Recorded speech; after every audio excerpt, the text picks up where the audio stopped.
Raju P Nair, ഇവിടെ ഇവിടെ ഇപ്പോൾ നിങ്ങളിനി അവിടെ വയനാട് എന്നല്ല, ഇനിയിപ്പോൾ മുസ്ലിം ലീഗിൻ്റെ കൊടി എടുത്തില്ലേ എന്ന് വെക്കുക, എടുക്കുന്നില്ല എന്ന് വെക്കുക, BJP നോർത്തിലെ പ്രചരണം നിർത്തുന്ന നിങ്ങൾ കരുതുന്നുണ്ടോ? അങ്ങനെയെങ്കിൽ രാഹുൽ ഗാന്ധി വയനാട്ടേക്ക് ധൈര്യപൂർവ്വം മത്സരിക്കാൻ വന്നതല്ലേ? രാഹുൽ ഗാന്ധി വയനാട്ടേക്ക് മത്സരിക്കാൻ വരുമ്പോൾ അവിടെ ലീഗ് ഉണ്ടെന്നും അവിടെ പ്രചരണത്തിൽ ലീഗിൻ്റെ നിർണായക പങ്കുണ്ടെന്നും അറിയാത്ത ആളല്ലോ രാഹുൽ ഗാന്ധി.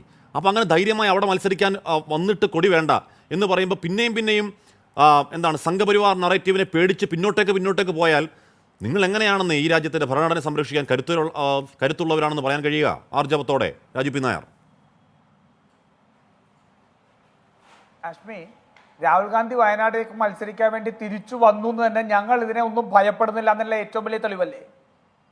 ഞങ്ങൾ ഇതിനെ വയനാടിനെ സംബന്ധിച്ച് ഇവരെന്താ പറയുന്നത്? ഈ ചർച്ചയിൽ ഒരു സൗകര്യമുണ്ട്. CPM-നും BJP-ക്കും ഒറ്റ മറുപടി കൊടുത്താൽ മതി. അങ്ങനെ ഒരു സൗകര്യമുണ്ട്.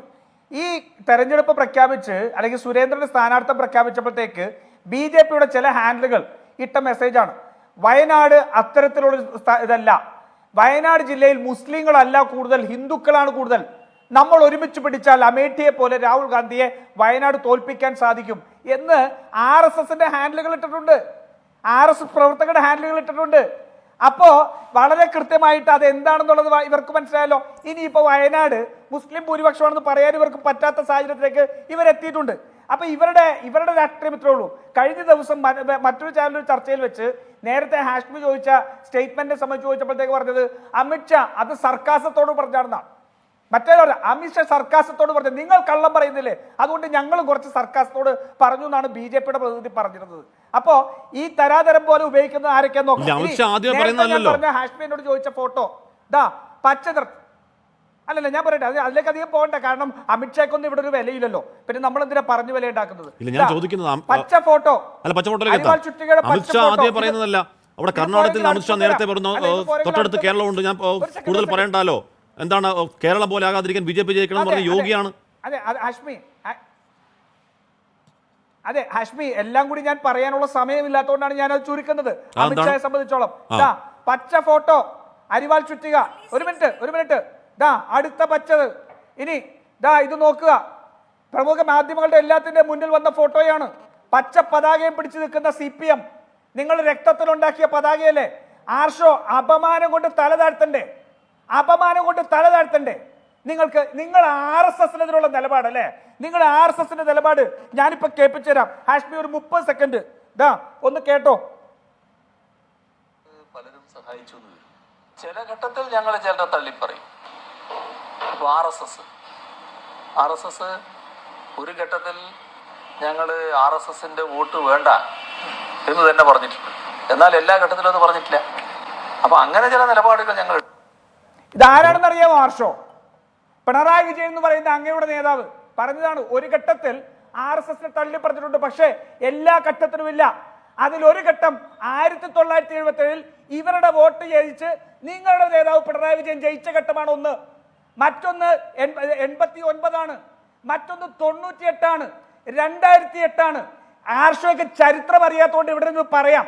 പക്ഷെ RSS എന്ന് പറയുന്ന വർഗീയവാദികളെ, ആ സംഘടനയെ ഇവിടെ കൊണ്ടുവന്നിരുത്തി പ്രതിപക്ഷ ഇടം വിട്ടുകൊടുത്ത പാർട്ടി, അതിന്റെ നേതാവ് പിണറായി വിജയനാ. മനസ്സിലായില്ലേ? ഇനി SDP-യുടെ ജമാഅത്തെ ഇസ്ലാമിയുടെ ലേഖനത്തെ സംബന്ധിച്ച് ഹാഷ്മിയുടെ പറഞ്ഞല്ലോ, എന്ത് നിലപാട് നിങ്ങൾ മേടിച്ചതല്ലേ ഈ വോട്ട് മുഴുവൻ? അബ്ദുൽ നാസർ മദനിയെ ഉപയോഗിച്ചുകൊണ്ട് വോട്ട് കച്ചവടം നടത്തിയവരല്ലേ നിങ്ങൾ? ഒരേ വേദിയിൽ പിണറായി വിജയനും അബ്ദുൽ നാസർ മദനിയും കൂടി ഇരുന്ന് വോട്ട് ചോദിച്ചിട്ടില്ലേ? നാണമുണ്ടോ നിങ്ങൾക്ക് വർഗീയതയെ കുറിച്ച് പറയാൻ?